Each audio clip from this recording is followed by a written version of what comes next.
வணக்கம். நாம் கர்ணனை பற்றி பார்த்து கொண்டிருக்கிறோம். அதன் தொடர்ச்சியாக சிறிது காலம் அங்குமிங்கும் சுற்றித் திரிந்த கர்ணன் வீடு திரும்பினான். தான் என்னென்ன கற்றுக்கொண்டேன் என்பதனை பற்றி சிலாகித்து தாயிடமும் தந்தையிடமும் கூறி மகிழ்ந்தான்.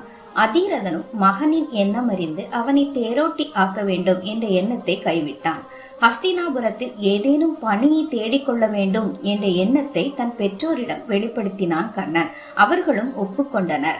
அன்றே வீட்டிலிருந்து கிளம்பினான் கர்ணன். அதே சமயம் குரு துரோணர் இளவரசர்களுக்கு இடையே போட்டி ஒன்று நடத்த முடிவு செய்து அதனை செயல்படுத்தவும் செய்தார். போட்டியில் அனைவரையும் வென்று அர்ஜுனன் சிறந்த வீரனாக களத்தில் நின்று கொண்டிருந்தான்.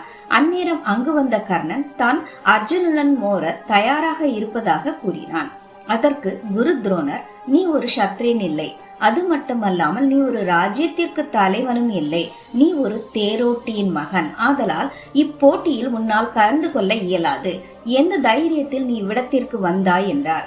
இதனை கேட்ட கர்ணனின் முகம் கருத்தது. இவற்றையெல்லாம் அங்கிருந்து பார்த்து கொண்டிருந்த துரியோதனன் எழுந்து வந்தான். கர்ணனை அருகினில் அழைத்தான்.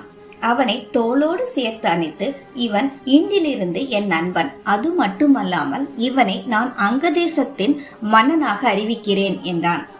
துரோணரை பார்த்து, இப்பொழுது நீங்கள் கேட்ட அத்தனை தகுதியும் என் நண்பனான கர்ணனிடம் உள்ளது. இவன் அர்ஜுனுடன் போட்டியிட முடியும் என்றான். துரியோதனனின் சொல்லை கேட்ட கர்ணன் அகமகிழ்ந்து போனான். கர்ணன் துரியோதனனை பார்த்து, நண்பா, இதற்கு நான் என்ன கைமாறு செய்ய இயலும் என்றான். அதற்கு துரியோதனன், உன் அளப்பரிய நட்பு மட்டுமே எனக்கு போதும் என்றான். அக்கணமே முடிவு செய்தான் கர்ணன். தன் உயிர் உள்ளவரை துரியோதனின் பக்கம் நிற்க வேண்டும். அன்றிலிருந்தே இருவரிடையே ஆழமான நட்பு உண்டானது. எப்படிப்பட்ட நட்பென்றால், பாண்டவர்கள் தனது சகோதரர்கள் என்று தெரிந்த பின்பும் அவன் துரியோதனன் பக்கமே நின்று போர்க்களம் சென்றான். அந்த அளவிற்கு அந்நட்பு இருந்தது. தொடர்ந்து பார்ப்போம்.